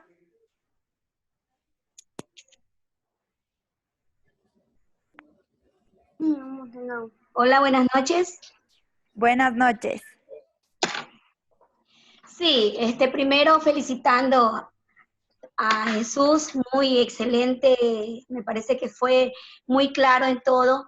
Mi pregunta es que a nivel de educación general básica, sea superior y también lo que es el bachillerato, ¿sería más fácil implementar este entorno virtual sin que haya tanto plagio? Por ejemplo, en las evaluaciones, sería más bien que en ese momento se planteara una evaluación para que los estudiantes la resolvieran, porque si se hace o se da más tiempo, como decía Jesús, esto conlleva a que haya plagio de respuestas.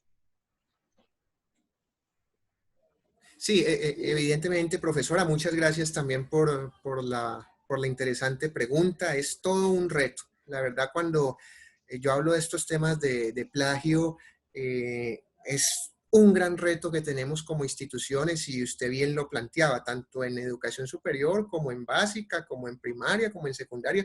Es un enorme reto porque quizás requiere un poco cambiar del paradigma mismo del acto evaluativo.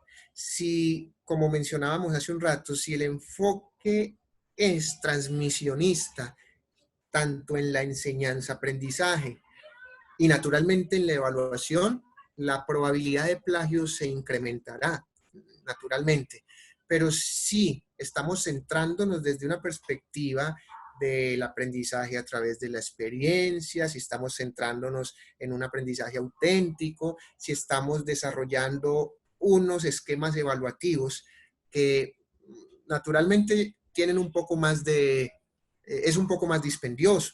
Yo no puedo ser aquí un mentiroso y decir, no, es que es muy fácil hacer evaluaciones para que no plagien. No puedo ser, porque sería también muy irresponsable si vendo el discurso de esa manera. No, es un trabajo que debe involucrar con mucha seriedad a los académicos para poder identificar, no solamente desde una perspectiva del diseño instruccional que se hace, sino desde la misma disciplina. Es decir, qué elemento, qué conocimiento, qué competencia, qué habilidad debe poder aplicar un estudiante en esta situación particular.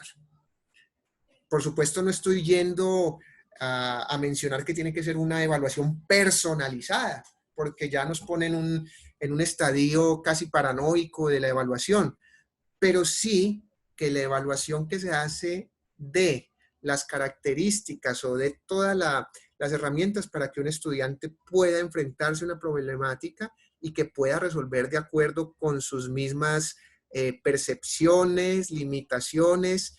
Le voy a poner un ejemplo, profesora. Cuando nosotros estábamos en la universidad hace un tiempo y en otras instituciones creando el modelo de evaluación centrado en resultados de aprendizaje, lo estábamos desarrollando, hay algunas negociaciones entre comillas, que hay que hacer cuando usted está creando un modelo de evaluación del profesorado, perdón, modelo de evaluación de resultados de aprendizaje centrado en ese tipo de problemáticas características. Por ejemplo, pensar que un ejercicio, que el postulado a un ejercicio no necesariamente es la respuesta factible desde la teoría de costos, por decir algo. Entonces, hace algún tiempo teníamos en una asignatura, estaban la situación problema y había una serie de lo que llamamos los distractores, ¿cierto? Y en esa situación problema implicaba que el estudiante tuviera que hacer una modelación matemática para poder ubicar una planta. Entonces tenía que aplicar unos modelos matemáticos. Resulta que en todo el contexto que se le daba al estudiante, por eso hay que tener muy claro el papel del contexto y poder construir problemáticas plausibles, problemáticas reales, en ese contexto se le decía a los estudiantes que había una situación en la cual si se ubicaba en cierta parte esa planta, pues entonces iba a causar un daño en la población, iba a tener atentados contra la sostenibilidad de esa población y todo eso. Cuando llegó la respuesta al ejercicio, a esa pregunta, muchos estudiantes, de acuerdo al esquema mental que hemos tenido, por eso digo que esto es una cuestión de voluntades también institucionales, entonces muchos de los estudiantes acogieron la respuesta que daba el modelo matemático. Y el modelo matemático implicaba colocar esa planta en esa población donde posiblemente se sacrificaría mucha gente. Si nosotros seguimos pensando en la educación desde lo técnico, entonces lo que vamos a tener año tras año, periodo tras periodo, cohorte tras cohorte y generación tras generación. La respuesta válida de ese ejercicio no significa que la otra no tuviera un sustento, tiene el sustento y por eso hay que tener una diferencia entre lo que es válido y lo que tiene sustento, lo legal y lo argumentado, porque si no caemos en una fina línea que es muy difícil después poderla diferenciar. Entonces, es una respuesta argumentada la del modelo matemático, pero la respuesta adecuada desde criterios de sostenibilidad es que el estudiante debe elegir o debe reoptimizar esa función que está ahí para poder llegar a la segunda mejor decisión. La segunda mejor decisión es aquella, o la mejor decisión en este caso, es aquella que matemáticamente da la respuesta, pero que no sacrifica a la población.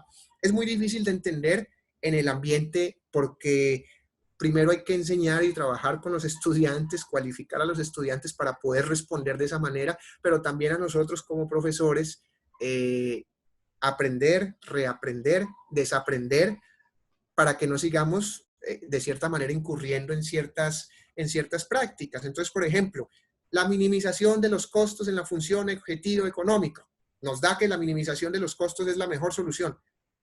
¿Acaso será la mejor solución para la construcción de un puente o para la construcción de un edificio aquella que nos dé los mínimos costos? Eso es donde nosotros como universidades y como instituciones en general debemos poner el acento. Entonces, discúlpeme que me haya extendido un poco la respuesta, pero sencillamente era para poder ejemplificar un poco lo que ocurre con ese tipo de evaluaciones que adquieren un tinte diferencial y que de esa manera se puede minimizar mucho la probabilidad de un plagio. Perfecto. En este momento damos paso a María Naranjo, por favor.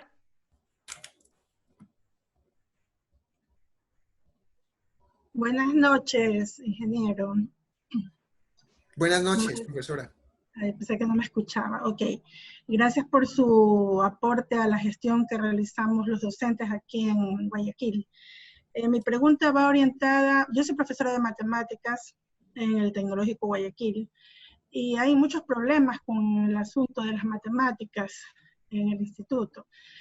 Bueno, creo que es a nivel general en realidad, ¿no? En todos lugares los chicos son renuentes a querer aprender la matemática.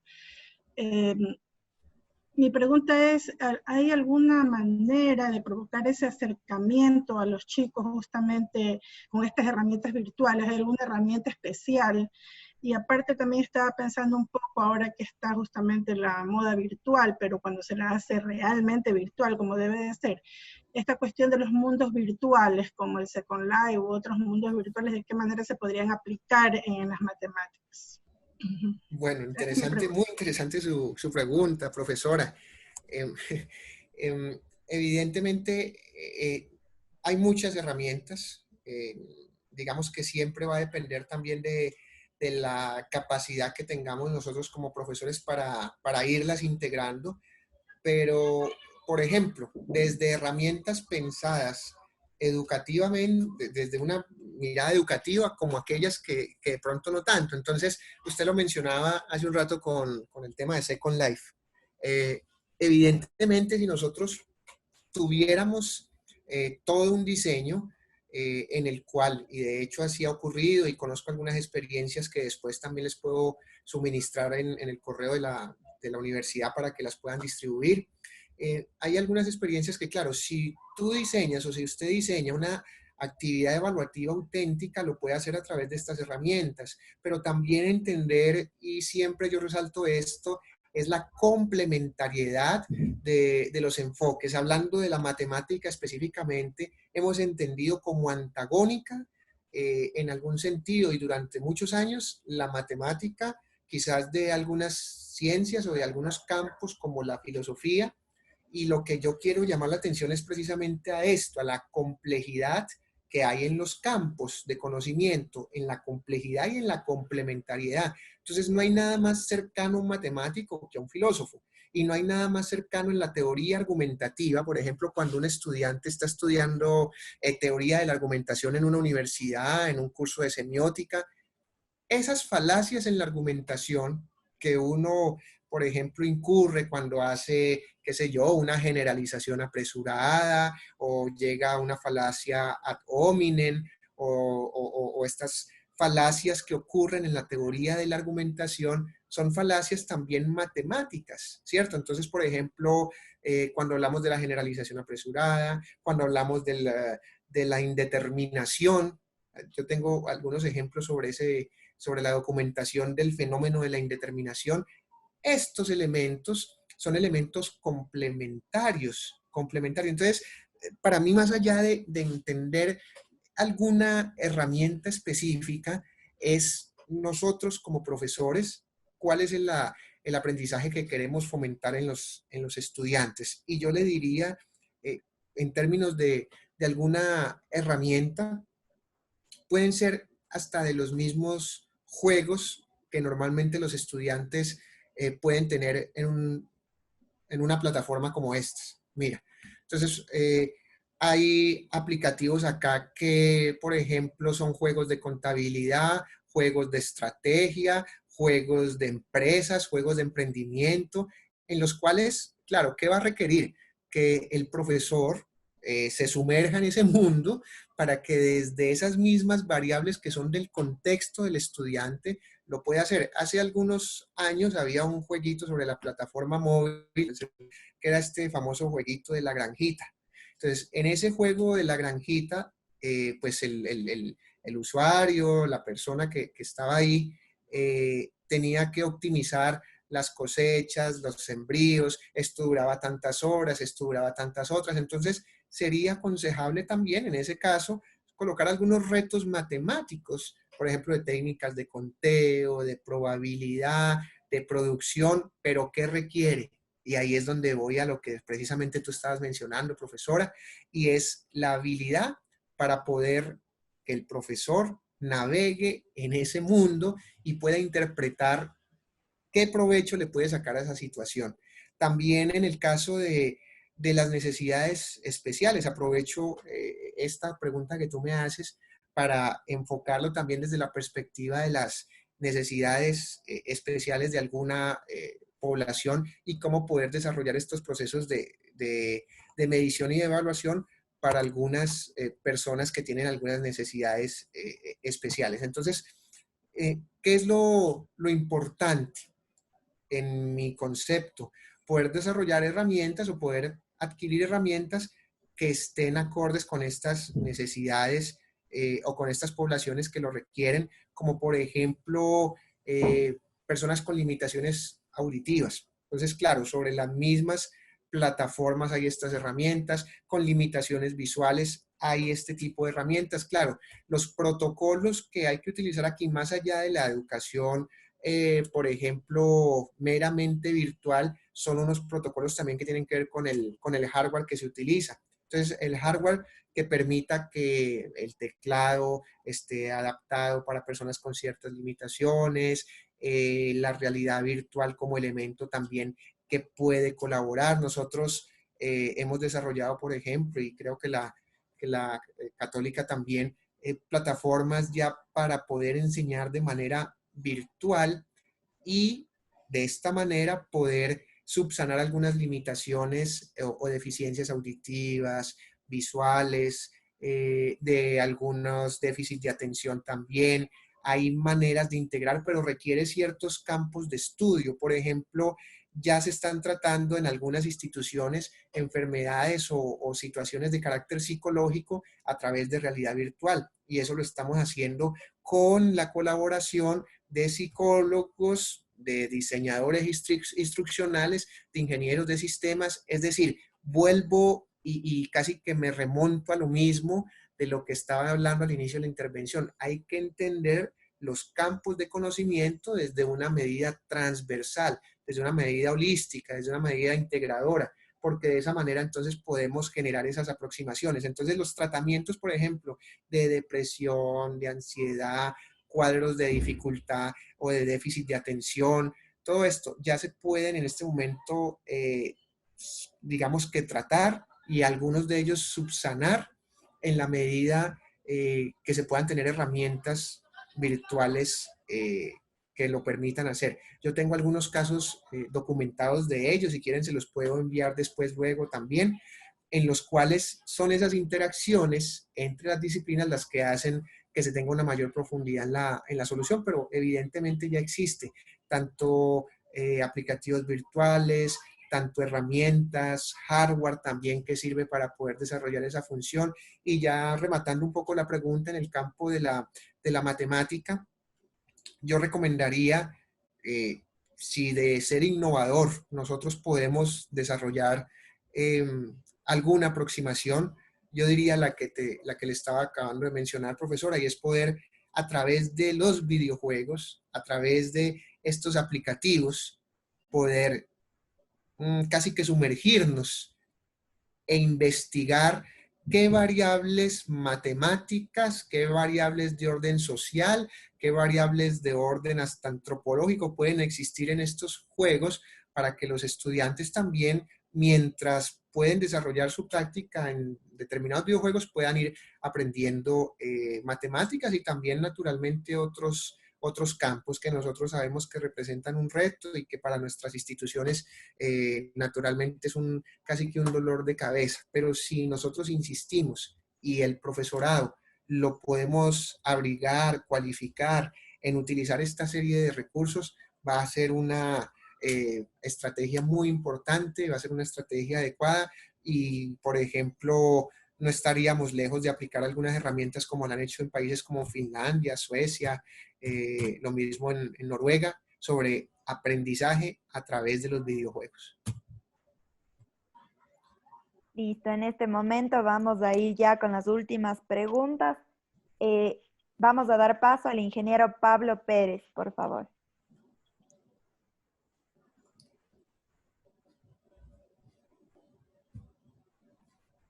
Muy buenas noches, Jesús. Es un gusto haber estado en esta disertación muy valiosa. Mi pregunta es la siguiente. ¿Cómo nos podrías ayudar tal vez con algún tip, justamente recomendación para combinar el conocimiento que trae ya el docente con los libros y la evaluación? Porque esto, al manejar la educación virtual, cuando el docente está en su clase, en su aula, él puede exponer todas sus experiencias en el campo laboral. Pero cuando ya se trata de una educación virtual en la que se tiene que preparar información, em, ahí es donde surge tal vez un punto de quiebre en el combinar nuestra experiencia con la teoría y estas dos eh, eh, compactarlas en la evaluación. Tal vez alguna sugerencia, alguna recomendación que nos puedas ayudar. Muy amable. Profesor, muchas gracias por la pregunta. Tu pregunta entonces concreta es cómo combinar la teoría y la práctica del profesor en la evaluación. Justamente esa y cómo combinar esa práctica, esa experticia del docente con la teoría y prepararla para el estudiante, lógicamente, de tal manera que vaya correctamente guiada, combinada, para al final preparar una buena evaluación, porque, como digo, en clase uno puede preguntar directamente, incluso pasarle al pizarrón, pedirle apoyo, hacer trabajos en grupo. Y en la educación virtual, la preparación, la planificación que tenemos que hacer de este material, como que nos abstrae, como que nos quita mucho tiempo incluso. Entonces, ¿de qué manera mejorar estos procesos? Ya, entiendo. Muchas gracias por la pregunta, profesor Pablo. Miren, yo en esto insisto, los enfoques de evaluación y más de poder trabajar en un entorno virtual, usted ha puesto el acento en algo que es importante, profesor, y es que requieren un tiempo adecuado de preparación del profesor, de preparación de la clase, de preparación del ambiente, y es aquí donde normalmente se puede ver, yo lo digo con todo respeto también, aprovechando que hay colegas de otras instituciones del Ecuador y de otras instituciones, pues, universidades. Yo voy a ser bastante sincero y bastante respetuoso, por supuesto, en lo que voy a decir, pero es aquí donde puede colapsar cualquier proceso que tenga que ver con la virtualidad y en general con cualquier proceso de enseñanza-aprendizaje. ¿Por qué? Porque es indudable que nosotros como profesores tenemos un gran compromiso por poder desarrollar esas actividades de una muy buena forma, con una muy buena disposición, pero que también estamos expuestos a la subjetividad inherente como mismos seres humanos. ¿Qué quiero decir con esto?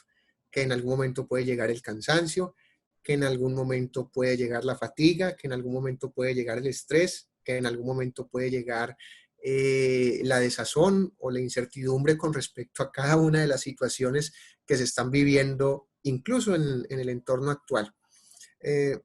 ¿Y por qué reitero esto? Porque es que el éxito del proceso de cualquier tipo de política institucional, llámese evaluación, llámese práctica pedagógica, llámese metodología, llámese planeación, llámese cómo se llame, a la final donde recae o el peso de todo esto es el profesorado. Entonces, vamos a hacer el plan estratégico de desarrollo donde la universidad se compromete a la virtualidad. Claro, la universidad es el profesorado. La calidad de la universidad es la calidad del profesorado. La calidad de la institución es la calidad del profesorado. O sea, que entender eso quiere decir que la única manera en la que las instituciones, las universidades, pueden desarrollar todas sus apuestas es a través del profesorado. Porque insisto, y lo insisto mucho, porque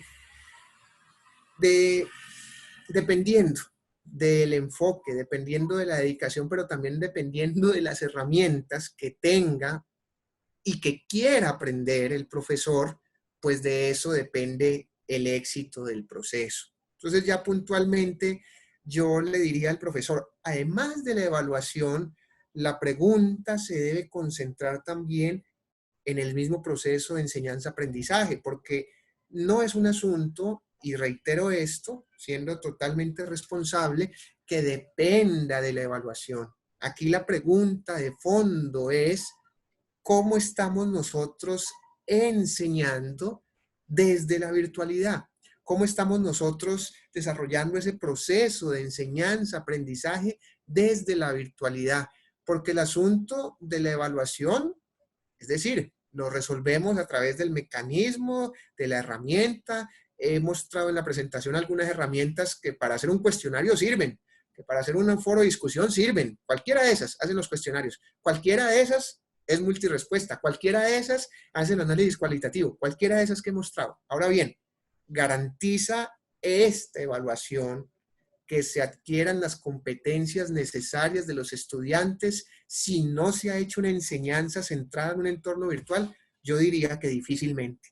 Yo diría que difícilmente, porque lo primero que hay que garantizar es poder desarrollar estas competencias en el entorno virtual. Entonces, la pregunta para complementar la pregunta del profesor es, bueno, ¿y cómo entonces pone el profesor su experiencia con lo teórico, con todo ese bagaje teórico de los libros, de los antecedentes, más su experiencia como profesional, sobre todo en los campos en los que se requiere un poco más de esa experticia para poder enseñar? Hay otros campos que son más del saber pensar, el saber estructurar, como los campos de la antropología, filosofía, psicología. Bueno, hay unos campos que tienen más relación con ese saber interactuar o saber pensar, y otros del saber hacer, componente procedimental. Hay unos campos que digamos tienen más afinidad con esto.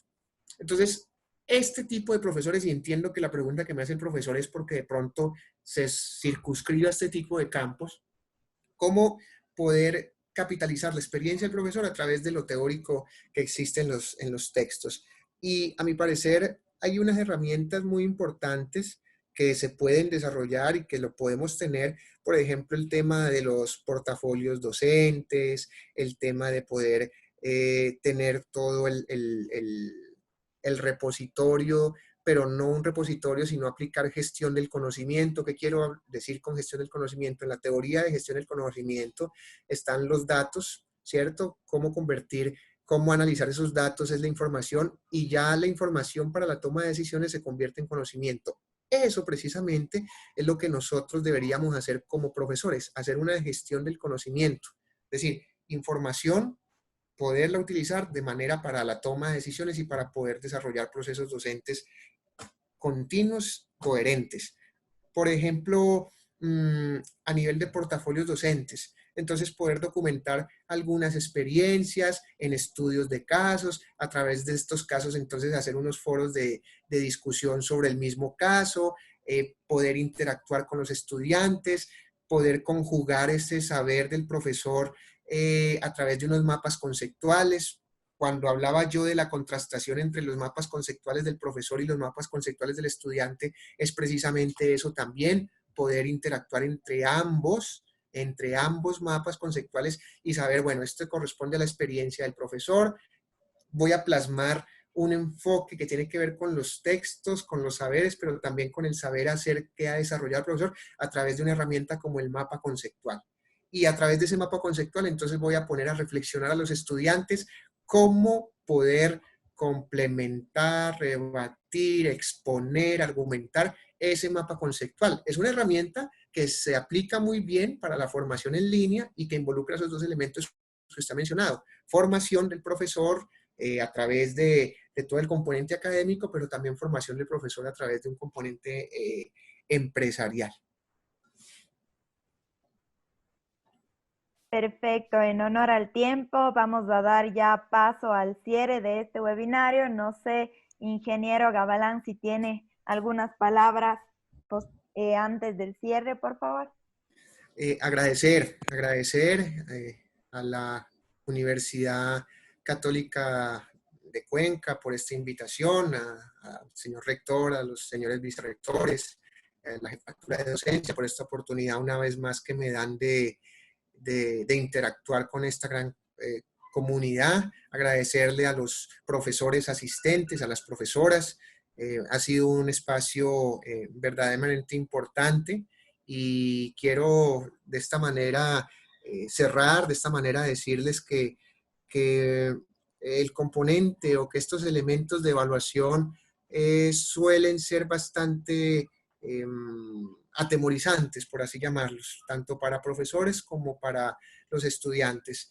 Pero lo que yo quiero resaltar con esto es que está en las manos del profesorado. La importancia que tiene el profesorado para las instituciones es inmensa.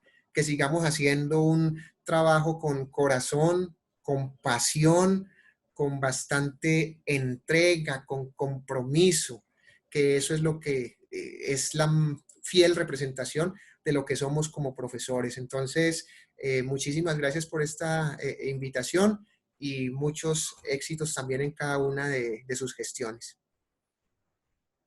En este momento cerramos el webinario Evaluación en Ambientes Virtuales de Aprendizaje. Agradecemos la excelente y fructífera intervención del ingeniero Jesús Gabalán Coello. Asimismo, agradecemos al Centro de Educación Continua por esta iniciativa. Les invitamos a que nos sigan en nuestras redes sociales y a que se suscriban en nuestro canal de YouTube Educación Continua UCACUE, donde podrán encontrar todos nuestros webinarios. Les deseamos muy buenas noches.